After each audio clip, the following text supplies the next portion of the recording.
How's it going, guys? So today in the Phantom Cave YouTube channel, we're going to be having a look at the latest Frew comic, and today's comic is the Collector's Replica Series number 24, and it features stories from 1958, counting down the issues from 1958, of course, from number 130, 139, and 138.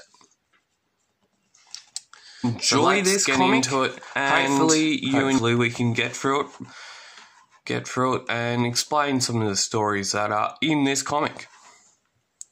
So in number 130, which is this one right here, we have the story called Bent Beak Broader.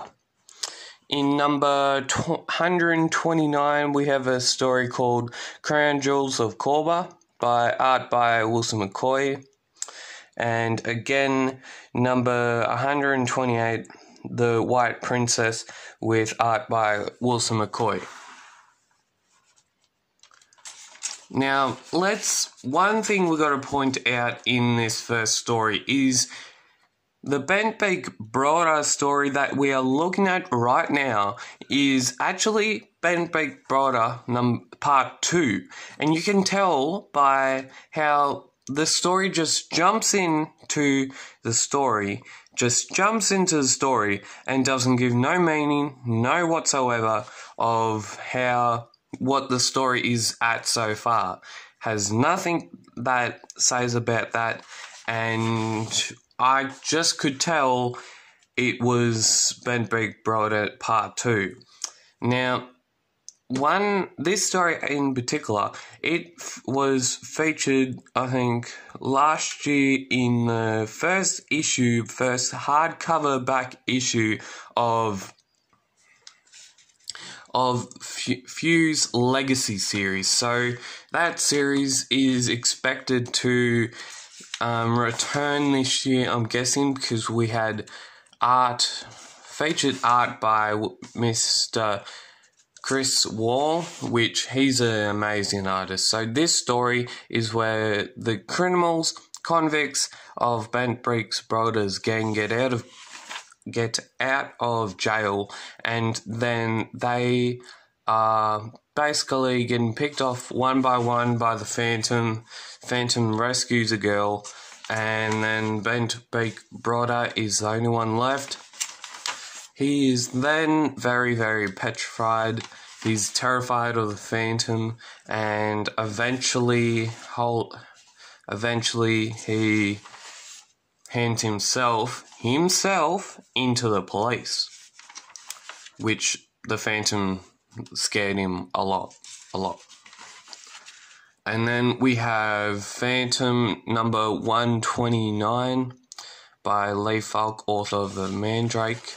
Now, this story is the Crown Jewels of Corba. Now, this story in particular, this story right here, I have not read this story. So this story was actually, it was good, but I don't think it was up to my expectations of being a story and all that sort of stuff. That could be because it's an old story, it's been around for a while.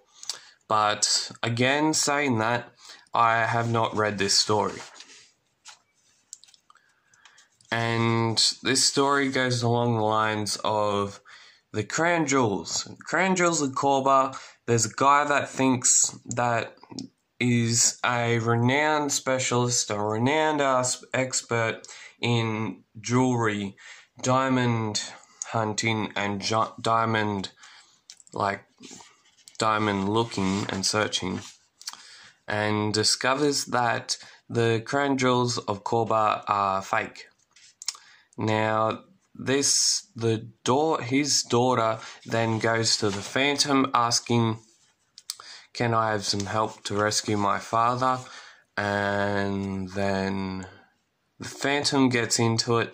He goes searching. He finally finds out what has happened to the jewels, and yeah, basically he goes to the jail, talks to the daughter's father, then goes to the king of the King of Korba then finally finds out that they obviously are fake, and the King of Korba is, because he had been doing a lot of charity work, they had to sell his most prized artifact, basically. So, well, I'm actually going to read this story. This ad on the back of 129. This is going to be funny. Get big, husky muscles. Complete home gymnasium. That's enough of that crap. Sorry about that. That's enough of that stuff there. We don't need to talk about that anymore. Okay, so we got the Phantom number 128. And before we get into the story, there's one thing I'd like to point out for the viewers. Now, I have not realised that they actually have put this word on the front cover, but not on the front cover, but the front covers of the individual comics say in this comic. We can see Collector's Replica. So when I'd started reading this, right, I didn't actually know pretty cool that they had put that into the story. So this story is the White Goddess. Well, I'm just spoiling it there. White Princess. So this young, beautiful person, young girl, is working as a secretary for a sort of like a casino writing sort of thing for her boss. And then she really wants to go to a jungle and become a white goddess. But what she doesn't know is how much trouble she's going to be causing in the jungle, because she lands in the Wambezi jungle area. A lot of people come and visit her to give her rich gifts and all that sort of stuff. Then the Wambezi chief adds an admission fee. He then takes over a lot of Lonago tribes' land for hunting and for fishing, and then we nearly have a war starting in the tribes. The Phantom saves everyone as per usual, and the Lonago tribesmen really tried to try and steal the White Goddess, but that doesn't happen. The Phantom takes care of that and saves her, and then we go back to the tribe. But look here, look at the differences.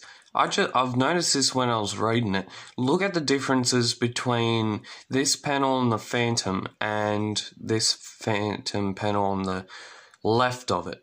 Now, you can tell, obviously, that one is a more far away glimpse, and this one's more closer view. But that was pretty interesting of Wilson McCoy to do that, I reckon.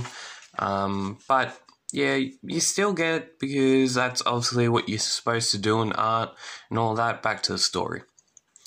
And so we have a jungle war brewing, and the Phantom eventually stops it and delivers the girl back to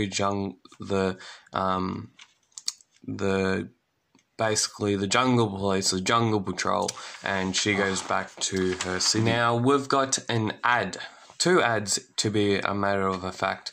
So we have a card sale for the Supernova that hasn't actually worked yet, hasn't been on for a few months, and it was supposed to be on again last weekend, but obviously because of COVID-19 we couldn't have it, and obviously it's in December right now, which I will be reporting on next week in the Phantom Cave, this week's Phantom Cave news. So there's a card sale. It includes, with Supernova prices, we have boxes $90 each and packs $4 each. Sly Barrick CDs $30 each. Carton CDs $40 each. Includes postage and packaging within Australia. The second ad we have is the newest and the latest